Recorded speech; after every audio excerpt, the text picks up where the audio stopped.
Welcome to Talking Crue, an unofficial Motley Crue podcast.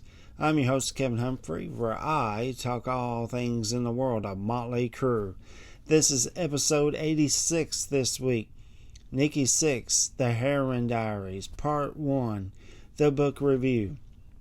But first, this weekend, Motley news. Motley Crue posted that 1 year ago they played at Rockville 2024 in Daytona Beach, Florida. If you went to that show, write me a comment down below. I'd love to know. Happy 38th anniversary to the Motley Crue album, Girls, Girls, Girls. Released May the 15th, 1987. I talk about this album on episode 8. And if you've been listening or watching this podcast for a while, you know how much I love this album. It's the first album I ever bought with my own money mowing yards back in middle school. Nikki Sixx is in the news this week. He was posting cities or names of cities on Twitter or X or whichever one you want to call it. I still call it Twitter. Saying, hello Toronto, hello Nashville, goodbye Nashville, hello Denver, goodbye Denver. What this actually means, I'm really not really sure. It is very interesting. My first thought was maybe he's announcing these cities for an upcoming book tour. I mean, we do know he's been saying on Twitter that he has finished a book. But I'm also thinking, is he shopping around for publishers in these cities? Or is he just going to town with his wife Courtney and just having fun? Who knows? I don't know. If I find out more, I'll post it next week. John 5 is in the news. On Wednesday, he announced big news with a capital B-I-G. A new album coming out October the 10th called Ghost. He had released yesterday, Friday, a new single called Fiend, and which I did do a bonus episode today. So definitely check out the song and the bonus episode. Plus a co-headlining tour with guitarist Richie Kotzen, which starts October the 16th and runs through November the 25th. Check out john5.com for all the information and those tour dates. Tommy Lee is in the news this week. He posted like this little clip video thing on Instagram playing a song. So far it's called Stupid Girl. Now, after he released this, there was reports on TMZ that he and his wife Brittany has split. Now, to me, TMZ is kind of like the National Enquirer. It's a little bit of truth and a lot of fake. So, I don't know. It's who knows, really. I mean, I would rather hear it from him than TMZ, but you know, who knows. But he's also not only on TMZ. Vince Neil the other day was in TMZ saying that he and his girlfriend Rain had broken up. So again, a little bit of truth, maybe a lot more false. Who knows, really. So we'll leave that to them. Okay, so that's it for this weekend. Motley news. Like I said, a lot of it this week. Sorry for yesterday, had technical difficulties, but I'm back and I'm ready for this special Saturday edition. I can't wait to talk about this, which is episode 86, the Nikki Sixx Heroin Diaries, Part 1, the book review. On this week's episode, I'm just going to continue on what I'm calling the Nikki Sixx series, where I'm talking all things about Nikki Sixx. I started it on episode 83, 58's Die for a New America album review. Episode 84 was Brides of Destruction, Here Come the Brides album review. And last week was episode 85, Brides of Destruction live in Clifton Park, New York, 2004 review. And that leads us to this week.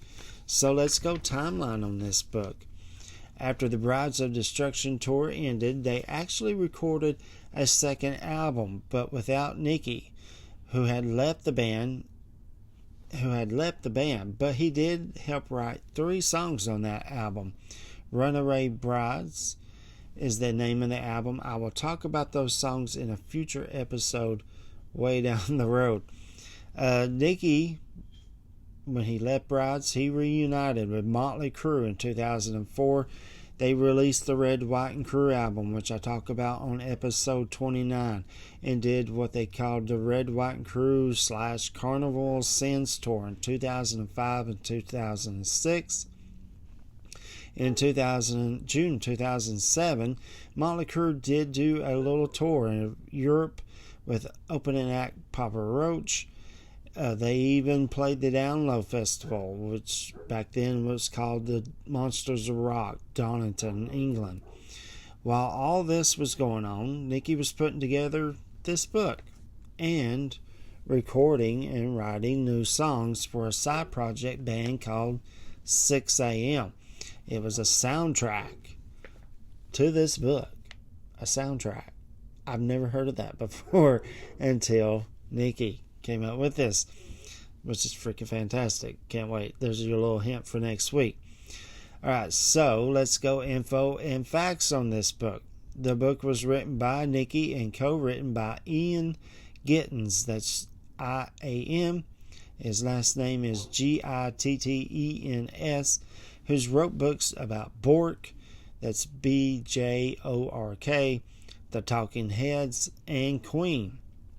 It was published by Pocket Books, easy for me to say, released on September the 18th, 2007, with 413 pages. Part of the profits sold of this book went to Nikki's charity, Running Wild in the Night, which is for abused and abandoned children, runaways. It's a New York Times bestseller. There are guests in this book like Vince Neil, Tommy Lee, Mick Mars, Rick Nielsen, the guitarist for Cheap Trick, Wayne Isham, music video director who did Motley Crue's Smoking in the Boys' Room, Home Sweet Home, Girls, Girls, Girls, Wild Side, You're All I Need, Dr. Feelgood, Kickstart My Heart, Same Old Situation. Bob Timmons is part of this book. He is a drug counselor. In fact, you hear in this the diaries, which is basically what this is. Nikki's diaries are published. You hear Nikki talk about Bob a lot, and Bob kind of counter-ends on some of the conversation. Slash from Guns N' Roses. Denise Matthews, a.k.a. Vanity. She was Nikki's girlfriend at the time. Doc McGee and Doug Thaler, former Motley Crue managers. Alan Kovac, the current Motley Crue manager. Plus more. There's even tons of pictures. There's song lyrics. There's unreleased song lyrics like Vampirial. Easy for me to say. You'll see it. Anyway, so now let's talk about the book itself. The book is a real page turner. There's some humor in it, but there's also some really sad, scary stuff in it, almost terrifying. There's many times when I read this book that I'm thinking, what are you doing? The book is from Nikki's journals or diaries from December 1986 and goes through December 1987. There's some parts where he talks about being alone, even though he's got the band around him. One of many of the things in the books that I absolutely love is that he takes us behind the scenes, which Motley Crue hasn't really done a lot of, especially the recording of the Girls, Girls, Girls album, which is something I've always wanted to know. The Girls tour entries are amazing. There's even a mention of my hometown of Knoxville, Tennessee. It goes all the way until he ODs on Christmas 1987. But there's a whole lot more. In fact, I'm going to stop right there for a second and just read you a couple of the things that's in this book that I absolutely found fascinating. Okay, so this is his checklist to go on tour on the Girls, Girls, Girls tour. So he needs a knife, 2 pairs of leather pants, 8 t-shirts, boots, rubbers, which a question mark, black nail polish, black eyeliner, $3,000 in cash, 2 grams, no syringes with a smiley face, sleeping pills, candles for incense, a diary, blank journals, and some, what is that? Flask. So there's that. That's just his checklist to go on tour. Now we get to the Knoxville, Tennessee show. November the 17th, 1987, the Knoxville Civic Coliseum in Knoxville, Tennessee. I would still remember this to this day because I wanted to go to this show so freaking bad. An unknown band, never even heard of. Guns N' Roses was the opening act. In fact, I'll talk about that here in a second. So here we go. So he says, hotel at 1:40 p.m. Some nights when I lay my head down, all I hear is ringing, and it gets worse every year. I never really mention this. I guess it's just because it's normal to me. But lately, I hear it when I wake up too. If it's not quiet, I guess as long as it goes away when I'm done touring, it's okay. So that's his passage in the journal back in 1987 in my hometown of Knoxville. Now, what I was about to say about the opening acts, he talks about that in this journal. He picked Guns N' Roses because he was friends with Slash. Tommy Lee, he and Tommy kind of agree on things. So Nikki gets to pick the opening act for the first part of the tour, which was Guns N' Roses, as long as Tommy gets to pick the next part of the tour of the opening act. And he picks Whitesnake, who just released their album 87. So Nikki kind of talks about this. He wasn't too happy with Whitesnake being the opening act. He thought they were a little more pop. But I love that album. I'm sorry. I love Whitesnake 87 album. So anyway, let's get back to the review. You just have to read the book to find out more about that. But he goes on in the book. He talks about, it's kind of like footnotes. So here we go. I'm just going to, as you can see, they're kind of footnotes after what happened in 87, after he finally got clean. So he says, wrote most of the album for Dr. Feelgood. Then he says, I'm going to have to raise up my glasses because it's in red and black. Says, moved to Canada to record Dr. Feelgood with Bob Rock. Stayed sober. Dr. Feelgood went number 1. Went to Russia for the first time and played sober. Fired Doc McGee.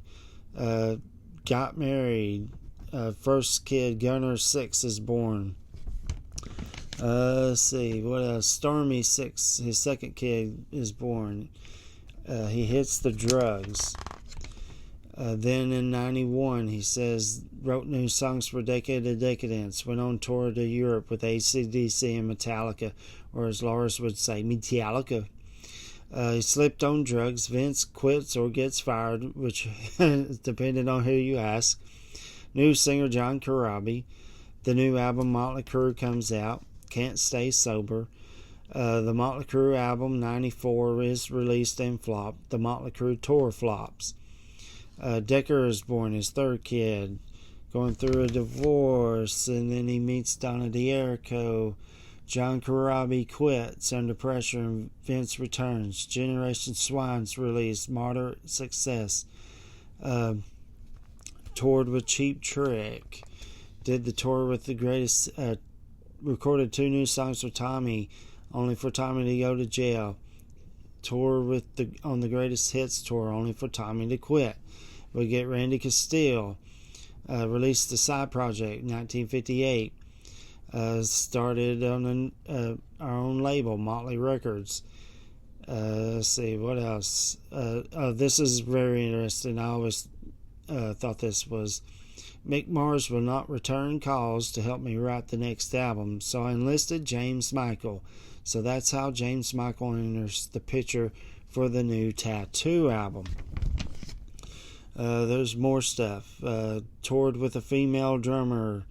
He actually started drinking again. He started doing cocaine again. Had an affair with Samantha. Frankie Jean is born. He and Donna's having troubles. He goes to rehab in Tucson, Arizona. I mean, it's just bullet points after bullet points, and I'm just kind of skipping a lot of it. Record an album with Brides of Destruction. Says, there it goes. I saw it just a second ago. Lots of excitement, but not a lot of sales. Reunites with Motley Crue, takes the monster on tour. Vince gets a facelift. Tommy Lee goes to college. Motley Crue releases Red, White, and Crue. I mean, it's just on and on and on. First ever live DVD, starts running wild in the night. Yeah, I mean, it just goes on and on. I love it because it takes you, like I said, starts at the very end of 1986 and it goes all the way to December 87 as far as the journal part. And then Nikki kind of continues on with the story, and that's what I freaking love. There was some stuff when I read this book for the very first time, I was shocked, especially the Mick Mars stuff. Him having an affair with Samantha Maloney. And then that kind of makes sense of why Motley Crue just, after the new Tattoo tour, just disappeared. They just didn't say nothing. Vince started doing solo stuff. Nikki did the Brides of Destruction. Mick went wherever else that he went. MIA. He was nowhere to be found. So I do want to read this part real fast because I found this very Nikki Sixx-ish. So he says, someone asked me why I was writing this book, and I said maybe one person will read it and it will help them. They said, that's not very rock and roll, is it? I said, F off, and smirked because I know the most rock and roll thing about me doing what I want to do in life. I guess Lemmy from Motorhead was right. I'm better than that. I love that. That's a great way to end the book. I absolutely love this book, as you can tell. I've been talking about this book for a while. So that leads us to homework. Do you have this book? I was about to say album. Do you have this book? Write me a comment down below. What's your favorite parts of this book? Is your town mentioned in the diaries? That's it for this week. Next week, I'm going to continue on with the Nikki Sixx series with episode 87, 6 a.m., the Heroin Diaries. Part 2, the album review. This actually, I could have called this a trilogy because the next one after that kind of blends all of this together. Just stay tuned and find out what I'm talking about. So that's it for this week. I will be back next Friday, I promise. If you know anybody that's a Motley Crue fan, likes to talk about Motley Crue, hear about Motley Crue, send them this way. Hit that share button, copy the link, and send it to them. Tell them go on Google, Firefox, YouTube, Facebook, Spotify, and type in Talking Crue. All the episodes will pop up. Don't forget to hit that subscribe button yourself and give me a thumbs up. I greatly appreciate it. I want to welcome all my new subscribers on the YouTube page, Facebook, and Spotify. Welcome aboard. Everybody who gives me thumbs ups and done homework questions, I love that as well. You definitely need to check out the Talking Crue Facebook page because there's stuff. I do use Twitter, Instagram, TikTok to promote, and Facebook, the Talking Crue Facebook page, to promote episodes. But there's also, I post a lot more stuff on Facebook. I can't do it here on YouTube.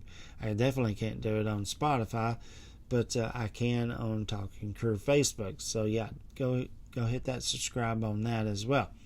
So I've rambled long enough. I will see you guys next Friday, and you just took a ride on the wild side.